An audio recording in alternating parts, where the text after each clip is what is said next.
Namaku Naya. 20 tahun. Mahasiswi tingkat 2. Dan aku tahu, aku orang jahat dalam cerita ini. Tapi sebelum kalian menilai, dengarkan dulu, karena aku pun tidak pernah menyangka semua ini akan terjadi. Semuanya bermula saat orang tuaku bercerai. Ibuku pindah ke luar negeri, ayah menikah lagi. Dan aku terombang-ambing tanpa arah. Sampai kakakku, Citra, menawariku tinggal bersamanya. Di rumah mewah, bersama suaminya, Mas Reza. Anggap ini rumahmu juga, Nay, kata Citra waktu aku datang pertama kali. Kamu adikku satu-satunya. Aku memeluknya. Terima kasih, Kak. Mas Reza hanya tersenyum. Tinggal di sini, tapi jangan ganggu waktu pacaran kita ya, candanya. Aku tertawa waktu itu. Mas Reza berbeda dari pria kebanyakan. Sopan, perhatian, dan tampan. Tapi lebih dari itu, dia selalu tahu cara membuat orang nyaman. Awalnya dia seperti kakak ipar pada umumnya. Tapi semakin lama tinggal di rumah itu, aku mulai merasa sesuatu yang tidak biasa. Tatapannya sering tertuju padaku. Tangan yang menyentuh bahuku lebih lama dari seharusnya. Dan senyuman yang terlalu hangat. Kalau kalian pernah merasakan ada seseorang yang terlalu ramah, padahal dia bukan siapa-siapa kalian, tulis di komentar. Biar aku tahu aku nggak sendirian. Sampai suatu malam, saat Citra sedang dinas keluar kota, aku sakit. Demam tinggi. Menggigil. Mas Reza yang mengantar aku ke dokter. Menungguiku. Bahkan membelikan bubur kesukaanku. Kenapa harus kamu yang repot, Mas? Tanyaku pelan. Dia mengusap keningku. Karena aku peduli, Nay. Dan malam itu, dia duduk di pinggir ranjangku cukup lama. Terlalu lama. Hari-hari berikutnya jadi kabur. Aku tak tahu sejak kapan aku mulai membalas tatapan itu. Atau sejak kapan senyumnya jadi kutunggu. Tapi aku tahu, itu salah. Dia suami kakakku. Tapi, hati tidak peduli pada label. Suatu sore, saat Citra pergi belanja, aku turun dari kamar dengan rambut masih basah sehabis mandi. Mas Reza ada di ruang tengah. Menatapku. Diam. Aku hampir berbalik ke atas. Tapi dia berkata pelan. Jangan pergi. Aku berbalik. Ada apa, Mas? Dia mendekat. Menatapku. Kenapa kamu begitu cantik, Nay? Aku gemetar. Tapi tak bergerak. Dan dia menciumnya. Bibirku. Lama. Aku tidak menolak. Aku juga mencium balik. Dan saat Citra pulang sore itu, kami sudah duduk berjauhan, seolah tak ada yang terjadi. Padahal, sesuatu telah dimulai. Kalau kalian gregetan sama cerita ini, klik like ya, biar aku tahu kalian mau lanjut. Dan yang belum subscribe, sekarang saatnya. Karena bagian selanjutnya akan jauh lebih gelap dari yang kalian bayangkan. Aku pikir aku bisa mengendalikannya. Tapi yang terjadi justru sebaliknya. Aku mulai jatuh cinta. Bukan pada suami kakakku. Tapi pada pria yang membuatku merasa hidup kembali. Masalahnya, cinta ini tidak pernah punya tempat untuk tumbuh. Dan aku belum tahu.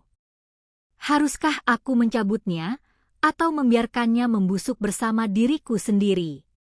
Sejak ciuman itu, segalanya berubah. Tapi kami tidak bicara tentangnya. Tidak ada kata maaf atau jangan ulangi. Kami hanya saling diam. Tapi tahu, ada sesuatu yang tumbuh. Sesuatu yang salah. Aku mulai menghindari Mas Reza. Bangun lebih siang, makan di kamar, bahkan pura-pura sibuk di kampus.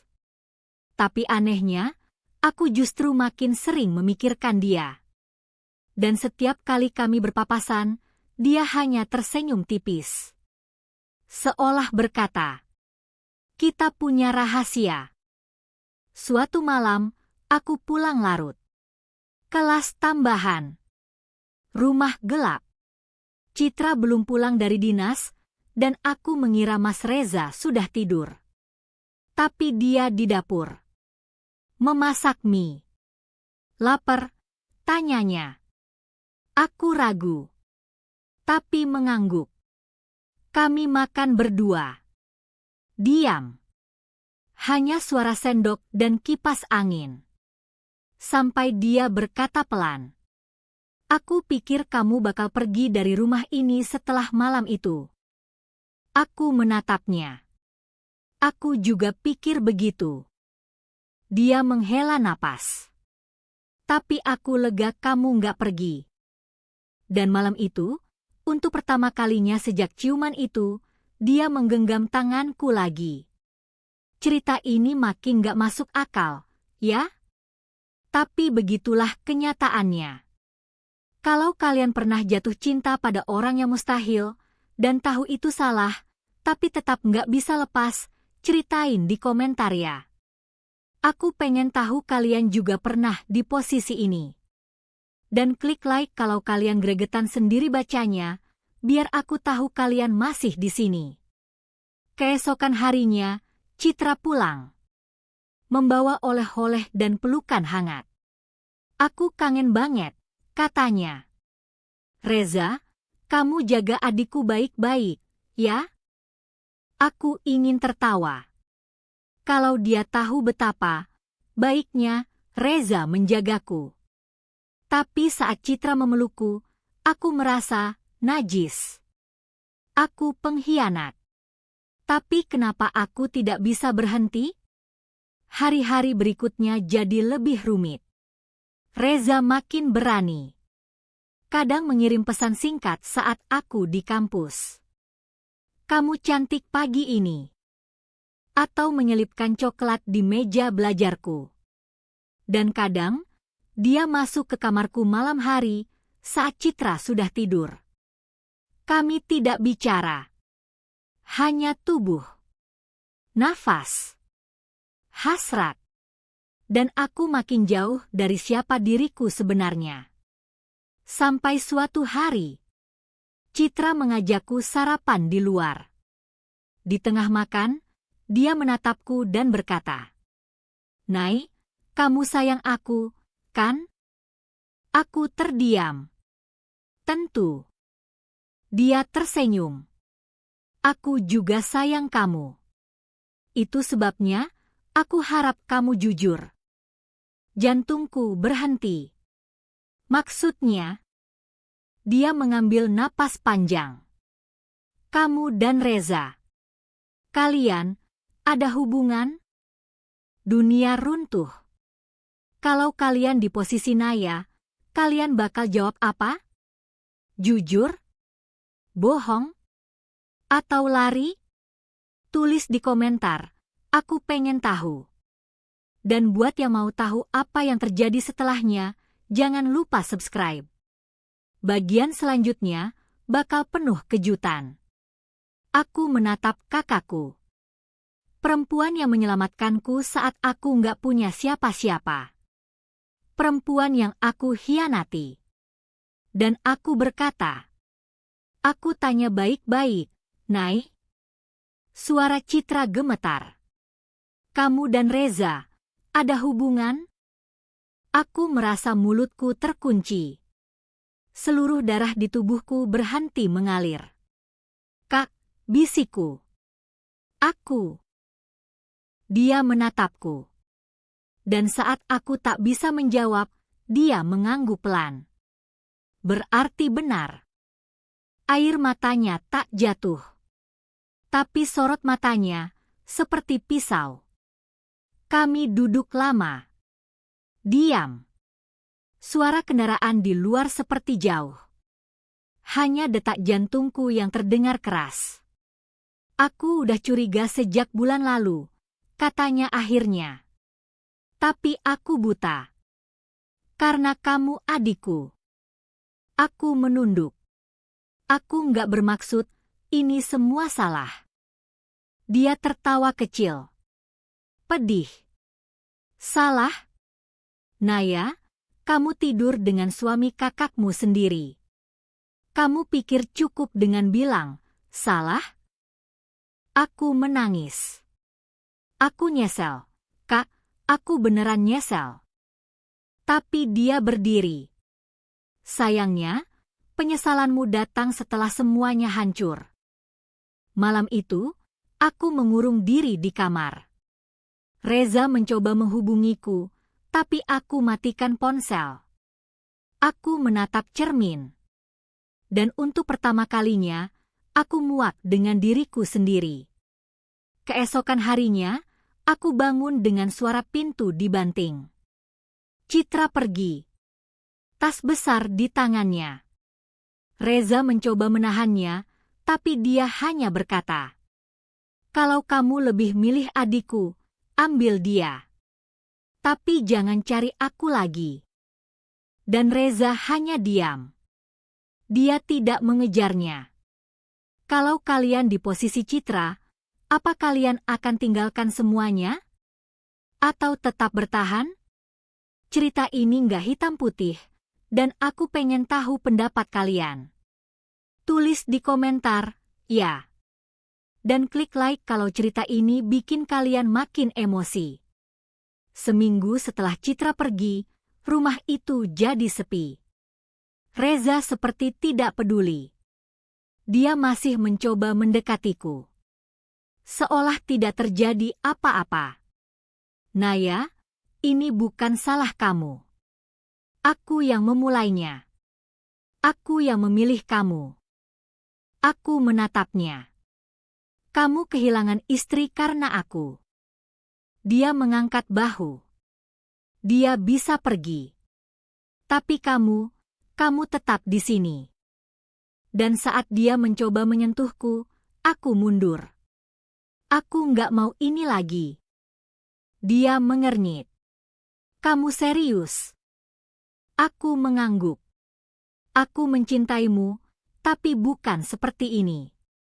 Aku nggak bisa hidup dalam dosa terus. Dia tersenyum sinis.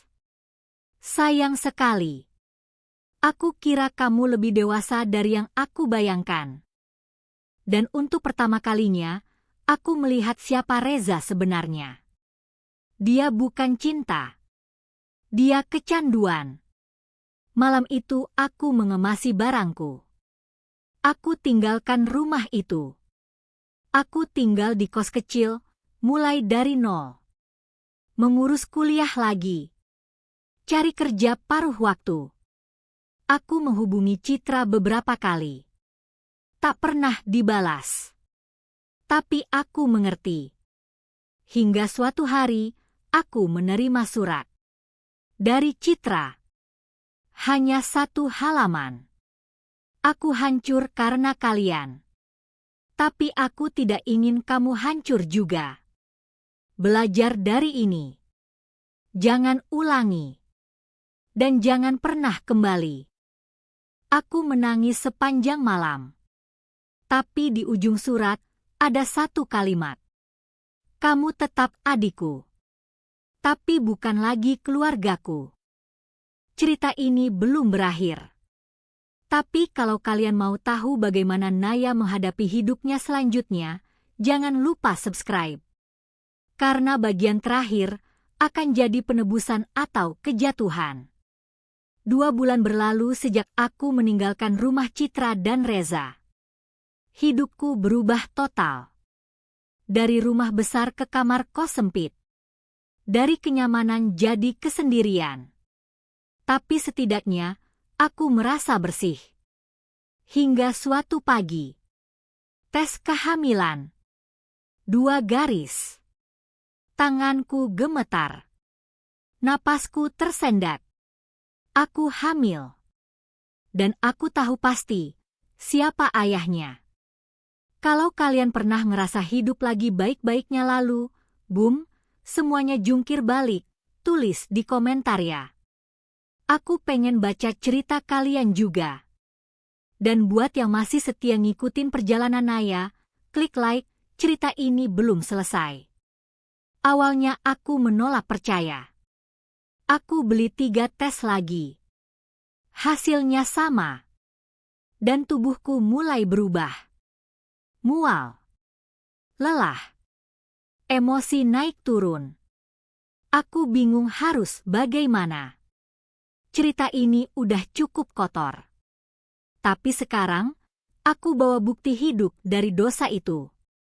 Aku bisa gugurkan. Diam-diam. Tapi, setiap malam aku letakkan tangan di perutku. Dan ada rasa yang tak bisa dijelaskan. Bukan hanya takut. Tapi, ikatan. Aku mencari klinik. Tapi saat sampai di depan pintunya, aku tak sanggup masuk. Aku duduk di bangku depan. Menangis. Lalu pulang. Ke kamar sempit. Dengan perut yang masih datar. Tapi kini terasa penuh beban. Aku coba menghubungi Reza. Tapi nomornya sudah tak aktif. Sosmednya hilang. Bahkan temannya bilang, dia pindah keluar kota. Reza menghilang. Dan aku, sendirian lagi. Aku menulis surat untuk Citra. Panjang. Jujur. Aku ceritakan semuanya. Tentang rasa bersalah. Tentang kehamilan. Tentang keinginanku menebus. Surat itu tak pernah kubalas. Tapi seminggu kemudian, aku mendapat amplop di bawah pintu kos. Isinya, jaga anakmu. Jangan jadi pengecut seperti kami. Tak ada nama. Tapi aku tahu, itu dari Citra. Aku mulai periksa ke puskesmas. Dokter bilang janinku sehat. Aku mulai menabung. Jual barang-barang. Kerja 2 shift. Badan lelah, tapi hati sedikit lega. Aku tahu hidupku tak akan sama. Tapi aku juga tahu, aku tidak boleh mengulang kesalahan. Satu malam, aku menatap pantulan diriku di jendela. Anak ini bukan aib. Dia pengingat bahwa aku pernah hancur, tapi bisa bangkit. Kalau kalian pernah membuat keputusan besar dalam hidup yang mengubah segalanya, ceritainnya. Aku percaya kita bisa belajar dari satu sama lain. Dan buat kalian yang belum subscribe, ini waktunya. Final part bakal jadi penutup yang pahit, tapi penuh makna. Karena di bagian terakhir, aku akan melahirkan. Tapi juga, kehilangan seseorang untuk selamanya. Bulan ke-9. Tubuhku berat. Kakiku bengkak. Tapi hati mulai damai. Aku sudah tidak menoleh ke belakang. Tidak mencari Reza. Tidak menunggu balasan dari Citra. Fokusku hanya satu. Anak ini. Malam itu, hujan turun deras. Aku sedang sendiri di kamar kos, saat perutku terasa nyeri hebat. Kontraksi. Aku tak sempat panggil siapa-siapa. Untung ada tetangga yang sigap membantu. Mereka membawaku ke klinik terdekat. Dan di tengah hujan, jeritan, dan rasa takut, aku melahirkan. Anak perempuan. Kecil. Lembut. Dan sempurna. Aku menatapnya dengan air mata. Selamat datang, Nak, dunia ini keras. tapi kamu akan kuat. Aku beri dia nama Alia. Artinya, yang ditinggikan. Karena aku ingin dia tumbuh dengan kepala tegak, tak membawa beban kesalahanku. 2 minggu setelah itu, aku menerima paket kecil. Tanpa nama. Isinya, 1 boneka bayi rajutan. Dan selembar foto lama, aku dan Citra, waktu kecil, di atas sepeda. Di balik foto, ada tulisan tangan. Jangan ulangi dosa. Tapi jangan hukum diri sendiri seumur hidup. Aku menangis. Citra tak membalas suratku. Tapi dia mengerti. Dan itu cukup. Aku bekerja sambil mengurus Alia. Berat? Iya. Tapi setiap kali aku peluk tubuh mungil itu, aku tahu aku membuat pilihan yang tepat. Aku tidak jadi pengorbanan. Aku bukan korban. Aku adalah ibu. Kalau kalian merasa cerita ini menginspirasi, meski kelam, tapi jujur, tulis di komentar. Aku pengen tahu, apakah aku harus terus bagikan kisah-kisah seperti ini? Dan yang belum klik like atau subscribe, ini waktunya. Karena perjalanan hidup nggak selalu indah. Tapi saat diceritakan dengan jujur, bisa jadi pelajaran buat semua. Suatu malam, Alia menangis. Aku gendong dia, sambil nyanyikan lagu kecil. Dan saat dia tertidur di dadaku, aku berkata, "Kamu bukan aib. Kamu cahaya. Mama mungkin jatuh. Tapi karena kamu, Mama belajar berdiri lagi." Cerita ini berakhir di sini. Bukan karena semua luka sembuh. Tapi karena aku tak lagi lari. Aku memilih hidup.